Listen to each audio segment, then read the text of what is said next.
ప్రార్థించుకుందామండి. దయచేసి అందరూ కూడా కళ్ళు మూసుకొని తలలు వంచినట్లయితే మన రక్షకుడు, లోకరక్షకుడు, దేవాది దేవుడైన యేసుక్రీస్తు వారికి మనం చెల్లించి మనం ప్రార్థించుకుందామండి.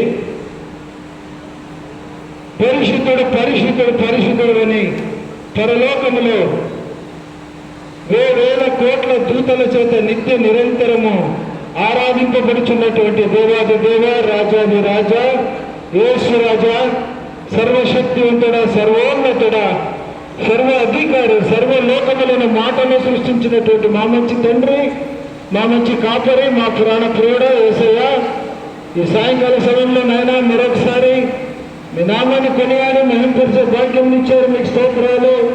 ఉదయకాలం నుండి మమ్మల్ని అందరినీ కాచి కాపాడినందుకు స్తోత్రాలు. నైనా ప్రతి వారిని కూడా సురక్షితంగా క్షేమంగా ఈ యొక్క ఆడిటోరియం హాల్కి తీసుకొచ్చారు ప్రభా. ఈ కార్యక్రమం జరుపుకోవడానికి మీరు మంచి అవకాశం ఇచ్చారు. ఈ శ్రేష్టమైన నామంలో, ఈ శ్రేష్టమైన సమయంలో ప్రభా ఈ కార్యక్రమం ఆరంభించుకోవడానికి కూడా మీరు అనుమతించినందుకు స్తోత్రాలు, వందనాలు చెల్లిస్తున్నాం. ఇది మీ యొక్క కృప ఉన్నది, ఇది మీ యొక్క ప్రణాళిక ఉన్నది ప్రభా.